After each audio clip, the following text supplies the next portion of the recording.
You have chosen to run. That decision was made approximately zero point 0.3 seconds after your brain registered the flash. By the time your legs began moving, the physics had already written the outcome. You are not fleeing the fireball. You are running toward a series of secondary kill mechanisms that are, statistically, far more efficient at ending human life than the initial detonation ever was. Let's talk about what actually happens when you run. The fireball from a modern nuclear weapon, a single 100-kiloton warhead, the kind that fits in a truck, reaches temperatures of roughly 10 million degrees Celsius at its core. It is brighter than the sun. At ground zero, nothing survives. But ground zero is not where most people are. Most people are in the survivable zone, the ring between certain death and theoretical survival. And in that zone, the single most dangerous variable is not the weapon. It is you. It is the decision your nervous system is making right now, in the first 15 seconds, while your vision is still white from the flash. Here is the algorithm. The first 15 minutes after detonation are the entire ballgame.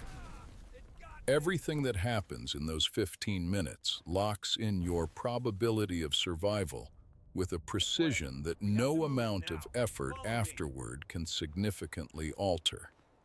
Your instinct, the one evolution spent millions of years perfecting, is to run, to move away from the threat, to find open space, to find people, to find help. Every single one of those instincts is calibrated for a world where the threat is visible, localized, and non-radioactive. You are not in that world anymore. Your survival instinct is not protecting you. It is a finely tuned instrument for a problem that no longer exists, and it is going to walk you directly into fallout. Fallout does not look like anything. It does not smell like anything. It does not announce itself. The radioactive particles, primarily fission products like cesium-137 and strontium-90, begin descending within minutes of detonation in the immediate area and within 15 to 30 minutes at distances of several kilometers downwind. When you run, you are not outrunning the fallout. You are running through open air, through streets, through dust and debris, breathing particulates with your unprotected lungs, covering maximum surface area of your body in maximum exposure time. Every step you take outside during those first 15 minutes is not survival behavior. It is radiological self-loading. You are packing your own body with the material that will kill you over the following weeks. And you are doing it voluntarily because your brain told you to move. The correct behavior, sheltering in place immediately in the most interior room, the most substantial structure available, is deeply counterintuitive. It feels like surrender. It feels like doing nothing. It is, in physical terms, the only decision that meaningfully alters your survival probability. A single interior room in a concrete or brick building reduces your radiation exposure by a factor of 10 to 40 compared to standing in the open. 10 to 40 times. You do not need a purpose-built fallout shelter.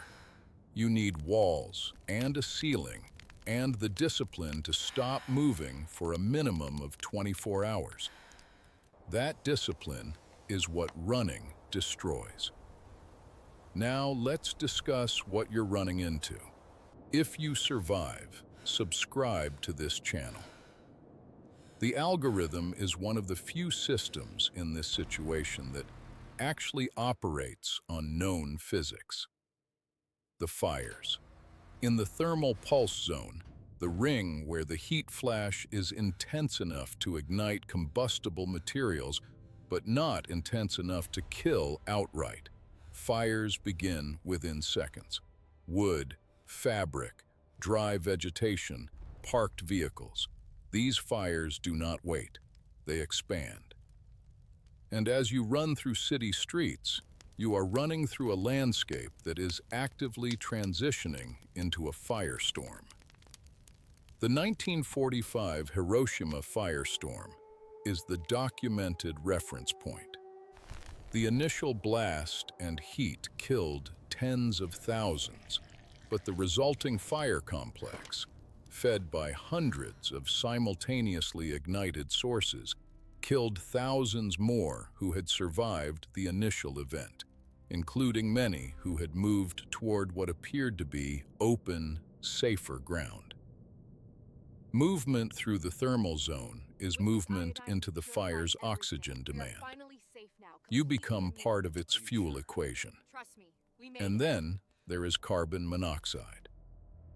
This is the quiet one. When you seal yourself into a shelter, when you finally stop running and do the right thing, the instinct is to make that space livable. A candle for light, a small stove for warmth, a generator for power. Each of these decisions is understandable. Each of these decisions is potentially lethal. Carbon monoxide is produced by incomplete combustion. It is colorless. It is odorless. It binds to hemoglobin with 250 times the affinity of oxygen. You do not feel it coming. You feel tired. You feel a mild headache. You close your eyes. A sealed shelter without ventilation, sealed precisely because you read somewhere that you must prevent outside air infiltration, accumulates CO to lethal concentrations within hours. The action you took to survive the radiation is what kills you in the shelter.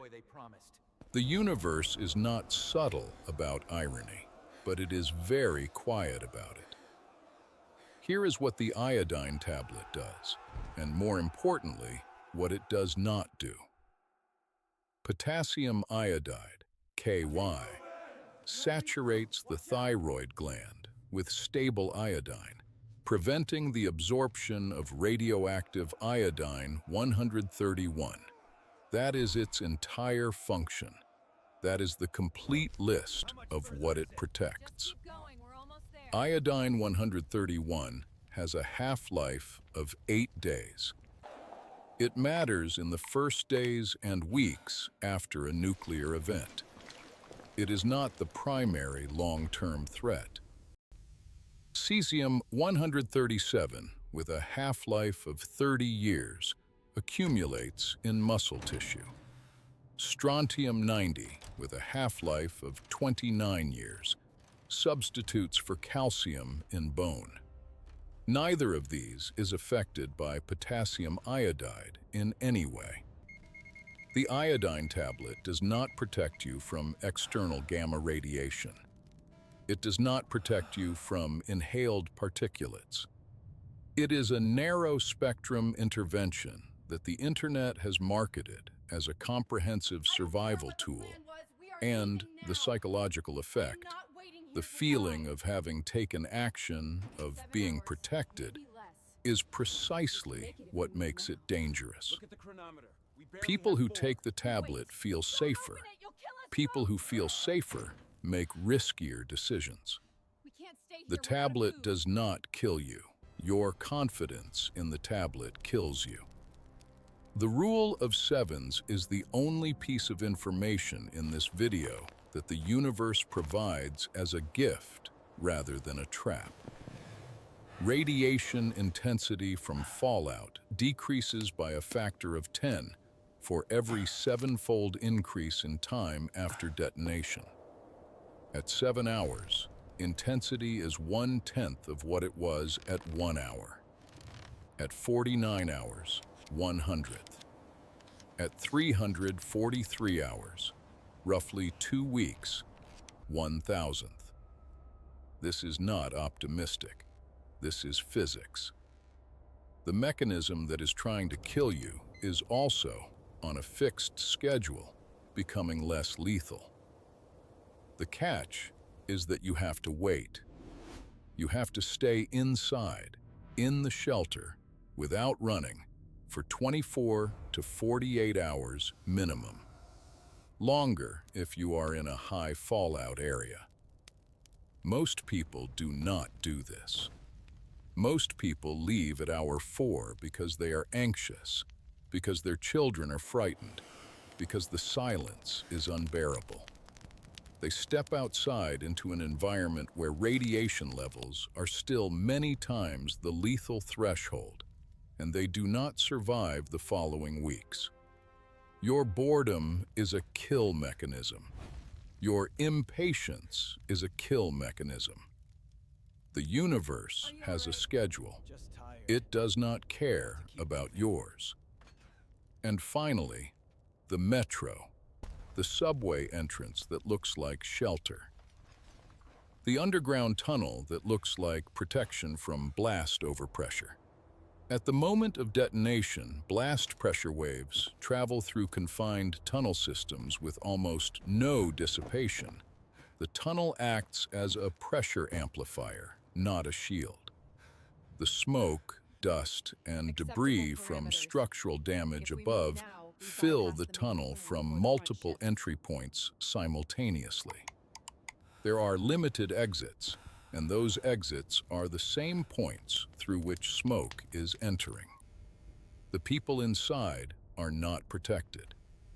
They are compressed into a space with deteriorating air quality, no radiation monitoring, no CO monitoring, and rapidly escalating panic behavior. Leningrad, Fukushima's evacuation corridors.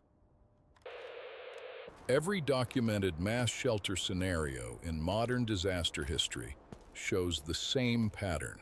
Herd behavior, compressed into confined spaces, kills with extraordinary efficiency. The metro is not a shelter. The metro is a funnel. You ran toward it because it was underground and therefore felt safe. Physics does not grade on feeling. You are still running. In your mind, in this scenario, your legs are still moving. Every second of that run is a second not spent inside a building, behind walls, under cover, waiting out the curve that the rule of sevens has already promised you. Stop running. The fireball is not what kills you. The running is what kills you. The fireball simply creates the conditions. You do the rest. If this video changed something in your calculation, hit like. If you want to continue adjusting your variables, subscribe. The next video will identify another way your instincts are working against you. Physics doesn't stop, neither do we.